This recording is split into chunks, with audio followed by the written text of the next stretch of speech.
What's up, guys? Welcome back to the channel. We're standing in front of the International Trucks headquarters here in Chicago area, Illinois.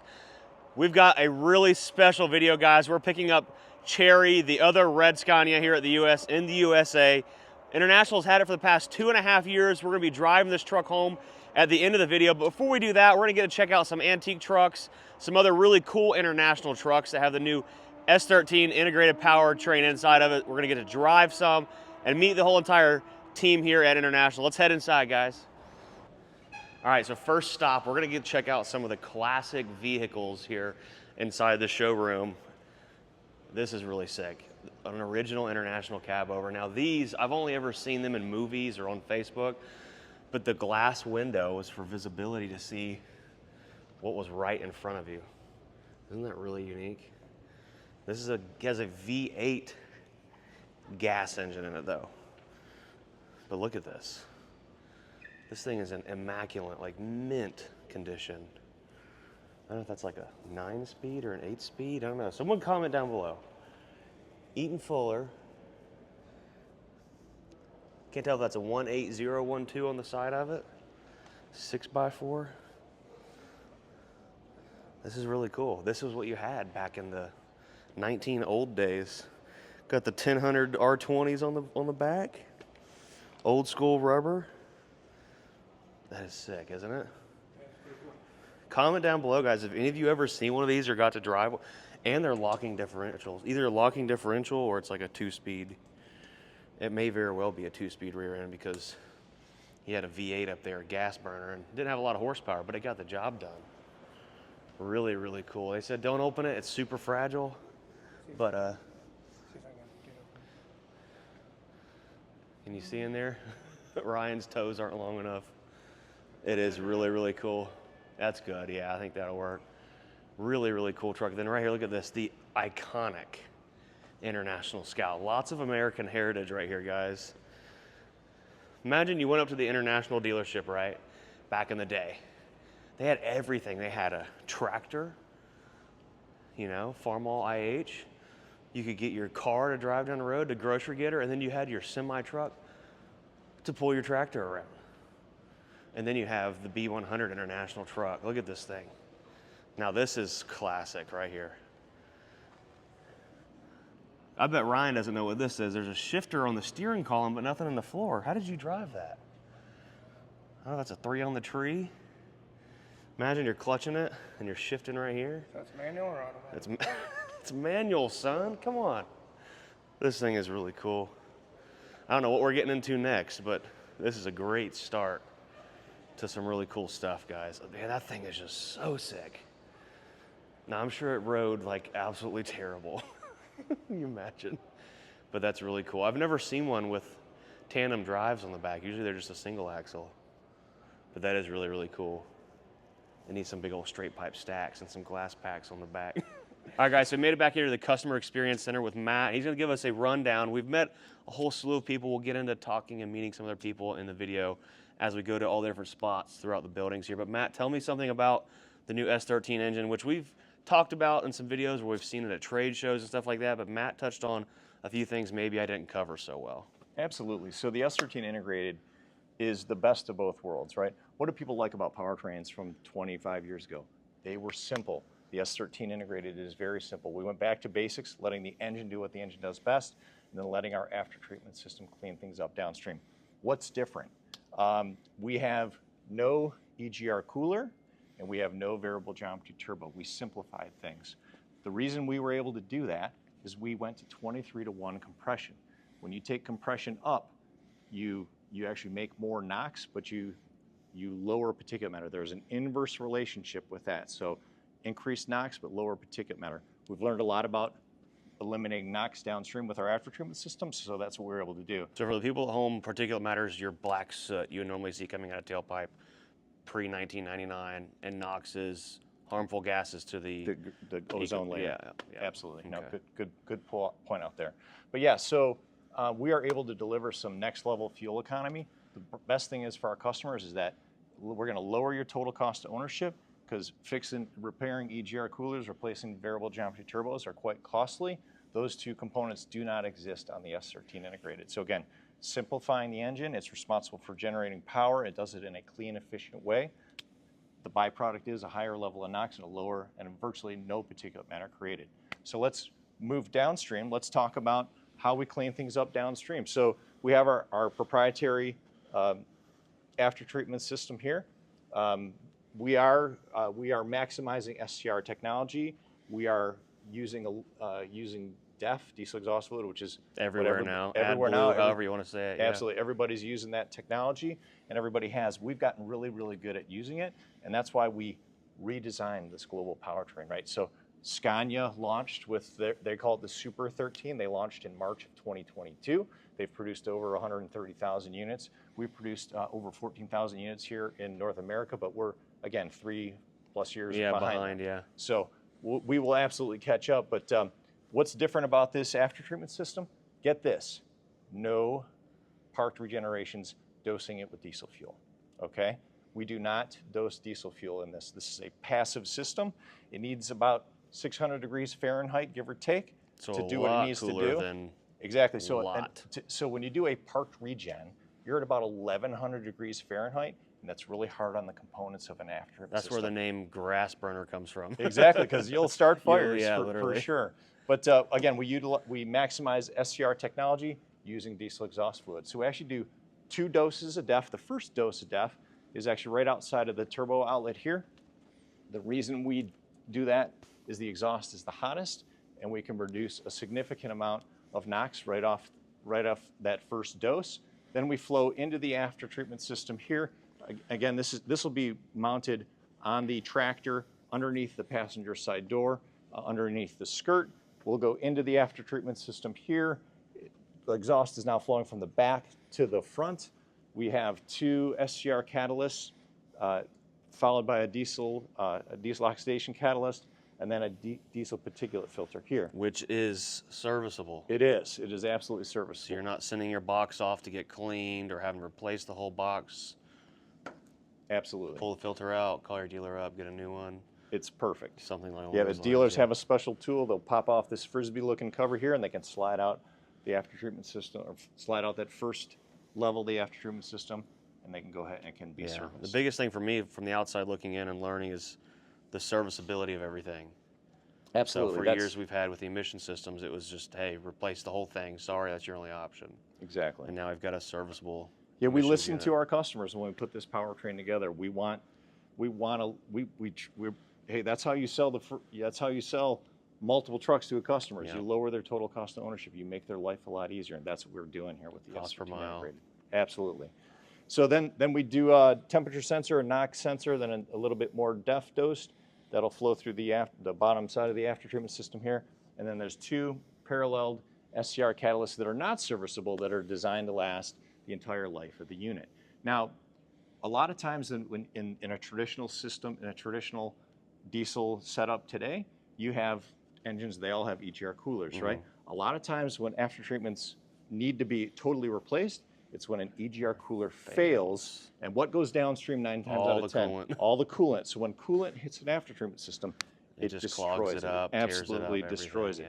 So again, we have eliminated the possibility of that event, because why? We don't have an EGR cooler upstream. So really, really good stuff to lower total cost of ownership. And now this new transmission. Absolutely. So last but not least, the T14 transmission. Again, this is a global powertrain. The Scania Super is utilizing this over in Europe as well. MAN is also launching with their powertrain as well. But this is kind of the secret sauce. There's lots of different reasons we're able to give you this next level fuel economy. One is the 23-to-1 compression. But another big piece of it is the T14 transmission. We have the widest gear ratio set out there in the industry, a 26.7 gear ratio set. We're actually wider than 18 speeds. Wow. 18 speed steps are much, much closer together. Ours are wider. Why is that important to you? We can actually downspeed your rear axle ratio, and then we can still give you exceptional startability and gradability. We are in market today with our lowest rear axle ratio, which is at 215. We're actually experimenting with 205s and 195s as well. So look to see that in the future. So, I mean, something I noticed when we had the International for a couple months was how smooth this is. Absolutely. There's no like bumping docks anymore. I appreciate you bringing that up, my friend Bruce. So one of the reasons that is we have an electronically actuated clutch. And the benefit of that. So no more air power then. Exactly. So you don't. So if you're in that city space where you're trying to back up into a dock, and that is a driver's worst nightmare. A message on the cluster, out of air, wait for 45 seconds for it to repower. You won't have that situation with the S13 Integrated. We have this electronically actuated clutch. It gives you the best of both worlds. We can shift fast and smooth. Really fast. So it must be a stepper motor in there that controls everything. And the one thing I noticed, like while driving, it monitors like your throttle position if you're like taking off or moving, or your brake pressure, because it will actually slip the clutch a little bit for taking off and moving or just barely bumping. So you're not sitting there, like you said, having those hard jerks, hooking up the trailers, or, I mean, it's like literally driving an automatic transmission without a torque converter. That is exactly what it's like. A lot of people, it has a lot of automatic-esque personality in the way it performs. Like, and that's barely touching the throttle. Like, if you barely touch the throttle, I mean, the truck will move, but then it'll just release. Right. It's not just bam. We have a precision maneuverability mode, which is that little turtle button on the dash, and that does an amazing job of doing just what you had said. And we can go demonstrate that out in the parking lot here soon. But basically what it allows to do is that the clutch actuator is, when you go into that mode, you take your foot off the brake, the truck does not move. So when you put your foot gently onto the accelerator, what's happening is the electronically actuated clutch is kind of gently engaging into gear, and it'll give you that precision maneuverability mode. We essentially went away from a diaphragm inside there with just air and an air valve. Exactly, where you have that clunk and that movement. Two other things that are significant about the T14 transmission is we have a standard heat actuator. Why is that important? It keeps the fluid in the transmission at the optimal operating temperature. Depending on your geography, this actually might spend more time warming the transmission than cooling it. But the most important thing is that it's going to be at the proper temperature, because when you have thick, cold fluid, what's it like? It's like syrup, right? Yep. There's a lot of parasitic drag in that space, so we'll keep it at the appropriate temperature. And then we also have a leveling system in here as well. So when the powertrain, it has a dedicated CAN bus to manage the entire powertrain. When I say powertrain, engine, transmission, and aftertreatment system. When the powertrain deems that it is in a low load situation, it will, and that's usually in direct drive, which is 13th gear with this transmission, or in overdrive, which is 14th gear, it will pump transmission fluid to the upper reservoir. So this transmission lubricates in two ways. It has a bath, and it has a spray rail. So think of a shower, right? Yeah. So, but when you're in that low load situation, you don't need the bath anymore. No. So the spray rail will do its thing. But if the powertrain identifies, hey, my duty cycle's changed, I'm generating more heat, it'll go back into a bath situation. The engineers did an amazing job. They thought about everything for this transmission specifically. That little actuator, that little valve that does that, it actually fails open. So let's say it were to break. It would fail open and you would always be in a bath scenario. The last thing we want to do is fail closed and increase the total cost of ownership for our customers, right? Yeah. Well, this is really cool. What's next on the list? I think that's it, my friend. Pass us off. All right, so one last thing about the T14 transmission, and it's very different from our competitors in the industry. You can get a PTO, which mounts right here, single or dual transmission PTO from the factory. And this will follow installed at the factory, will follow the factory warranty of the T14 transmission. In addition, just like everybody else in the industry, from the engine we can do FEPTOs and REPTOs. But this is absolutely a game changer for our customers, because they could get this from the factory with the factory warranty. All right, guys, so here we are. We've made it outside. This is the Red Cherry, as International has been calling it. Here's Andy. We've been doing a lot of stuff with him. In the background, we've met in Vegas or we met in Vegas, in ACT Expo. Okay, yeah. We've been talking a lot, and this is what we've come here for. This is why we came up here, to see the International facility and check all this out, meet all these cool people. We've got some other International trucks lined up here, but Andy, why have you guys had this truck? Well, this truck came about 3 years ago, almost to the date. This truck was used for us as a Mule, if you want, fully production European truck. Yep. With the powertrain that we were working on launching. And we use it a lot, like if you want to think about it as a bar for us to kind of strive and compare with. Yeah. Not only from the aspect of the performance of the powertrain, but also through everything, you know, fuel economy, aerodynamics, you name it. So we wanted to understand really what this powertrain does in our conventional trucks, and now also in our severe service trucks. So this is the new truck that y'all just released. Yes. The HX series, because it's only been in the LT trucks. For sure. Up until now. So this is the truck that I'm like super duper interested in, because I think it's a really, really good looking truck. It is. And you'll have the new one that's even more of a set forward axle. Yes. The HX series with the S13 in it. Exactly. So a true Big Daddy hooded truck. I think they're just, the new redesign on the International trucks actually is really nice. Like it is really nice. It's hard to make a truck that's not the red-blooded long hood truck. People like it, but I mean, this is really. And you know, Bruce, I would say that a few years back for a lot of us was a dream to be able to have a stamped cab like this instead of the riveted aluminum riveted. Yeah. Very hard to work with and repair. Right. So this is really a dream come true for us.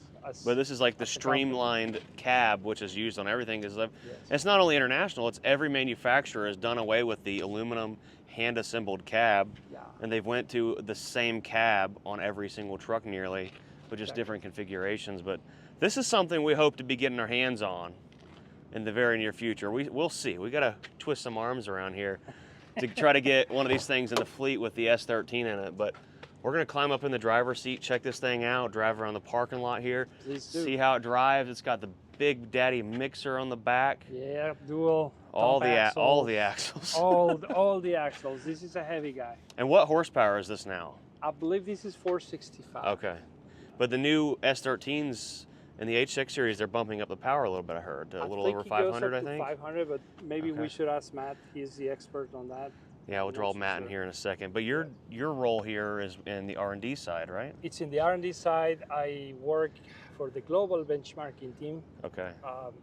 So yes, mainly U.S. market. I work a lot with our competitor vehicles and to help us decide really well and calibrate with our engineers and our property owners, how do we go about properties and ambition levels. Right? And you're a dual badge wearer.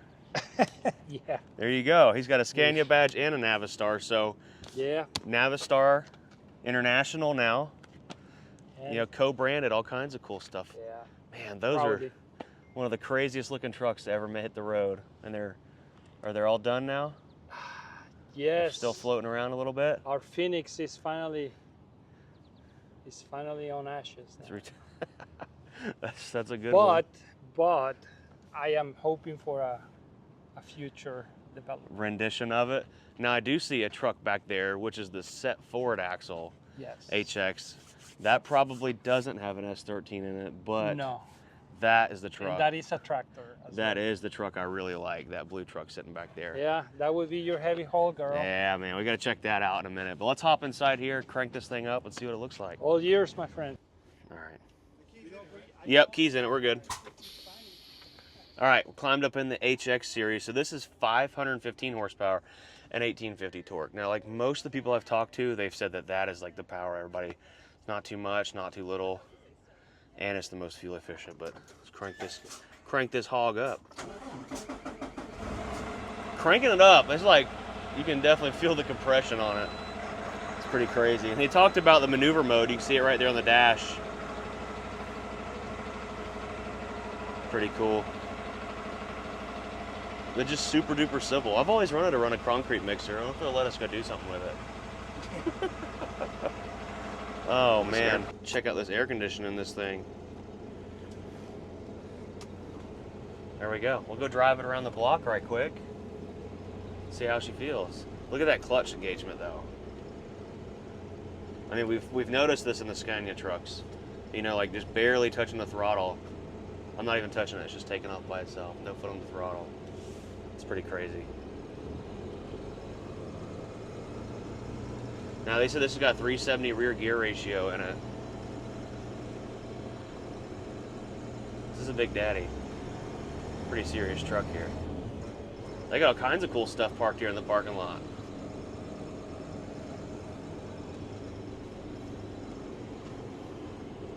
It's nice and quiet in the cab though, I like that. We need to get an International back in Jamestown, Tennessee for us to cruise around in. See, look at those trucks. They are a really good looking truck. Especially the one right there on the left with the set forward axle. Get some of that new NextGen air suspension in the back there. Go start hauling some stuff with the low boy and whatnot. Got a horn? Got a horn, of course. Dude, this thing's got some get up. It does. And it's got the, I don't know if you call them Jake brakes, but the, you know, the valve brakes on it.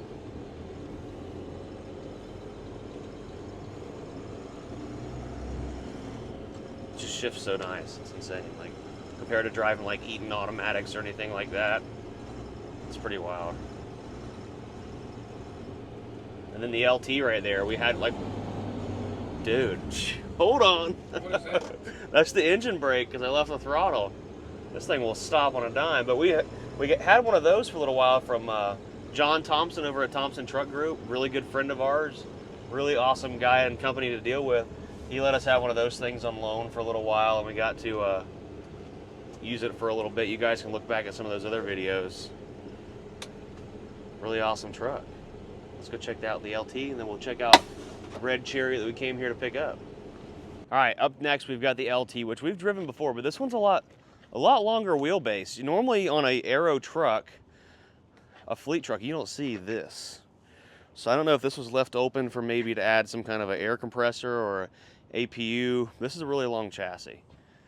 And it's got an aluminum fifth wheel on it, so a little bit different setup there. But let's hop in this thing. We're gonna drive around the block. They told us where to go on a little tour with it. Maybe see what interior. It's got the dude, it's got the diamond interior. All right, we're in the Long Daddy LT here. Look at that. That would be handy for our road trips. Oh yeah. Double bunks. No more hotels. Look at that. It just takes off so freaking smooth. We'll try the maneuver mode, okay, like he was talking about. Just barely touch the throttle. You don't have to touch the brake. You can literally, I'm just barely touching the throttle here, and it will just barely take off. It's like you're letting off the clutch with your foot, but you're not having to worry about using the clutch. So it's actually really, really nice. So we'll turn that off. Let's see, it just takes off like normal now. Drive this thing around the block. I'm assuming this one's like in the mid 400 horsepower range. It's probably not cranked all the way up to 515 like the last truck was, but for a lot of you guys in Europe that are watching, you get to see what the Triton Group engine platform, I guess, or the global engine platform, which is going in the MAN trucks, Scania trucks, and International. And now that new 5-cylinder's come out, hopefully it makes its way over here, because that's a pretty sick setup they got going on. And make it into some of these medium-duty trucks, stuff like that. Hopefully this isn't a one-way road. I don't think it is. No, it's not. All right. It looked like it for a second, didn't it? Dude, this thing has, I forget how much pickup that it has. It like freaking gets it. Oh, the windows are open. I was like, what the heck is that noise? Ready to feel that brake, son? Yep.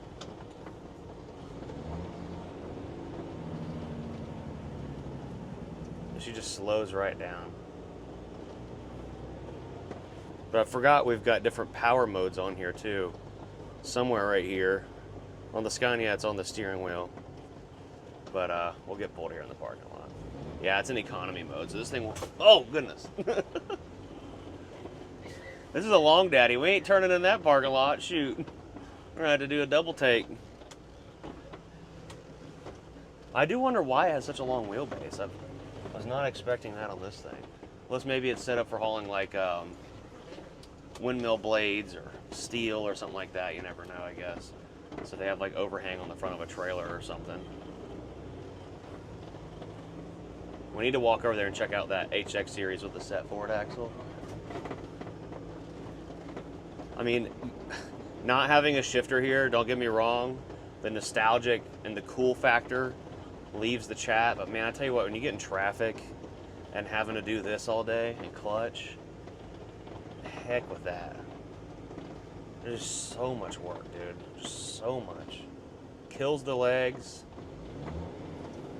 Whoa! Hold on. I love the Internationals, and we're making new connections and meeting people, but I cannot wait to drive the red truck home. It's just so much fun because people are driving on the road, they're like, what in the heck is that? But it's really cool that they have those trucks here. It really, really is cool. And this thing, that red truck's been floating all around Facebook groups and Scania North American groups and stuff on Facebook, and they've all been like wanting to know where it's at. I was like, I know where it's at. There it is. Let's go check out that HX. That's what we need on the lot for moving equipment around. Like, really need that thing.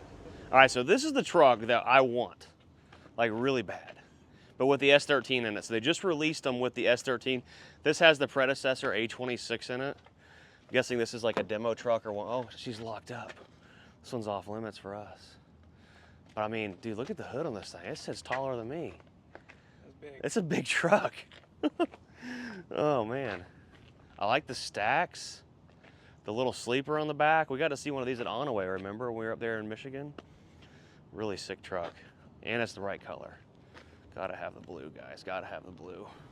All right, guys, so here we go. Last but not least, the red cherry. Now, we have this thing until September. It's here with its temporary passport. We do have to eventually drive it to Mexico and drop it off. So it has to leave the country after it has its 3-year visa has run out. And that happens in September. But between now and then, we got all this time to make some really cool videos with it. It's got the tall S cab. I don't know if it's got bunk beds in there. Doesn't look like it. Ryan's got to sleep on the chairs. Sorry, Ryan. Typical.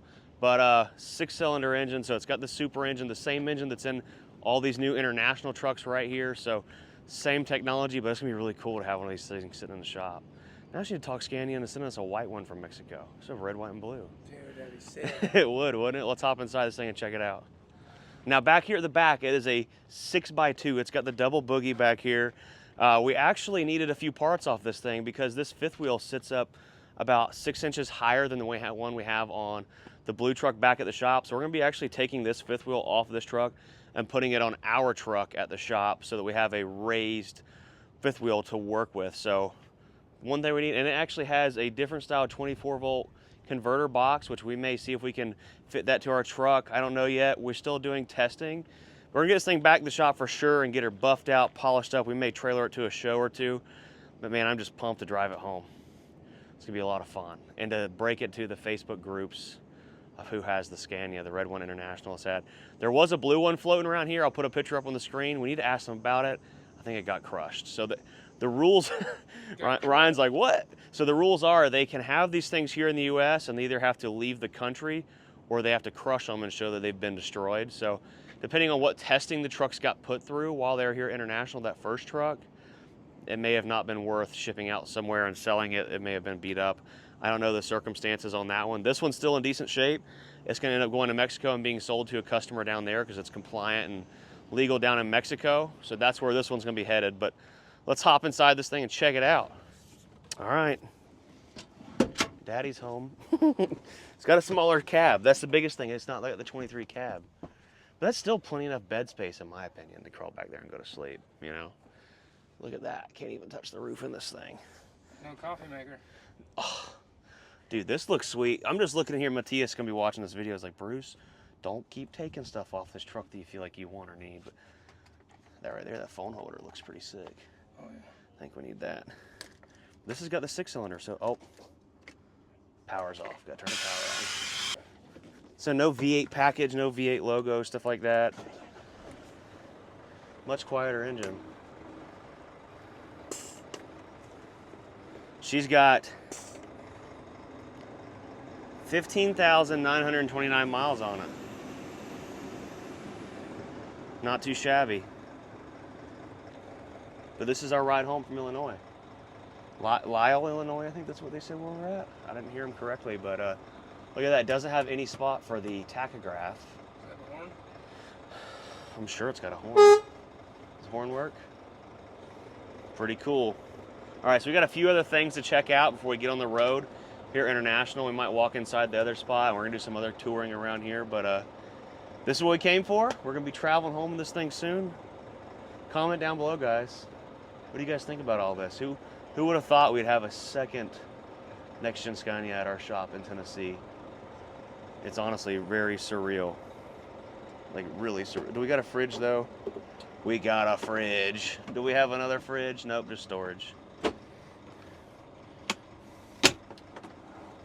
We're doing all right. No coffee maker. Is there a microwave up here? No microwave. Tell you what, International, next time you spec a truck for testing, make sure you get it with a microwave. All right, cool. All right, so before we get out of the truck parking lot and maybe end the video, guys, we have access to check out this prototype e-machine truck. So a fully electric International LT, I'm sorry, RH. I gotta get up to my international lingo. But check this thing out. I'm guessing the batteries are all behind here. This is probably like side radar. And it's got these big daddy twin drive electric axles in it. This thing's serious. But I wanna get inside so we can drive around the parking lot. Now this is a prototype. This is not something that's readily available. It was released at the ACT, the Advanced Clean Transportation Show we attended in California a few months back. It was sitting in the Penske booth. As you guys probably know, Penske International do a lot of stuff together. But let's crack the hood on this thing and look underneath it. There's probably maybe a fan or two, but I don't think there's a diesel engine underneath the hood. Look at that. That's some big old fans right there. I'm guessing it's probably an electric everything. Electric AC compressor, air compressor, power steering pump, all the above. Let's turn this thing on and see what it sounds like firing up. All right, first things first, digital dash, electric parking brake switches there. Check that out. Dude, that dash is actually sick.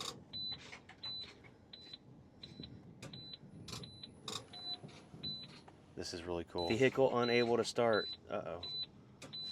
Did we break it already? No. He said that it goes through a few cycles on getting everything fully. We'll hear the air compressor turn on in a second.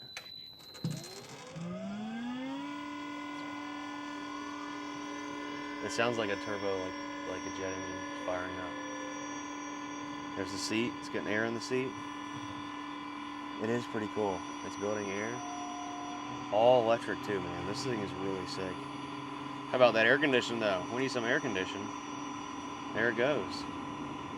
All right, I'm gonna get out there, close the hood, and we'll drive around the parking lot. Now, prototype again, guys, but just something really cool. Behind the scenes look to see what they're working on. Is EV a big thing right now? No, but we know the future's coming, and it's probably gonna be one day eventually. So we've got the big red button, just if something happens. I wonder what happens when we touch it. Should we do it? Should we do it? Yeah. Oh, auto neutral. Maybe we need a steering. Oh, we gotta do the brake. We need to put a seatbelt on anyways. Seatbelt check. Pull to apply, push to release. All right. I think it's beeping because Ryan's not wearing his seatbelt. All right, Ryan's got his seatbelt on. Let's see if they got the power cranked up on this thing. You think they do? Oh yeah, they do. That's sick, isn't it? Wow. Dude, there's the regenerative braking. That's cool. Wow. It's the technology is just really awesome, honestly.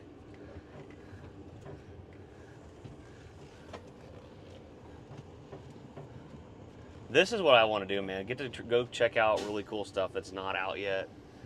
Teaming up with Scania and International is just, who knows what the future holds. Doing this kind of stuff, this is really awesome. All right, you ready to give her the beans? Yep. Oh my gosh. Jeez, son. Dude, she gets it. See the braking? So that's the regenerative braking, where it basically reverses the polarity in the drive motors for braking. So you're not even using the brakes at all. essentially bringing the truck to a stop. Now you put a load behind it, of course, it'll be different, but charging the batteries at the same time. So if you're going downhill or something like that, you're gonna be charging batteries. Now it sounds like it has a really big air leak, and he said what that is, it's allowing the air compressor to warm up so it doesn't have an air leak. Dude, this thing freaking got it right there, son. Fully electric International truck right here, guys. This was cool.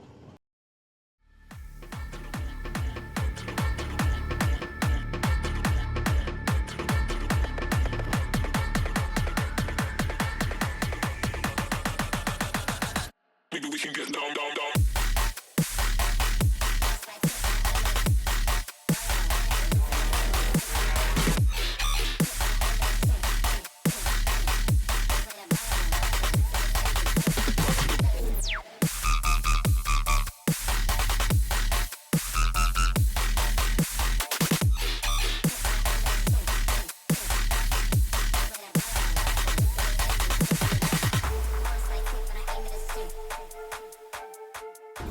What you got there, Bruce?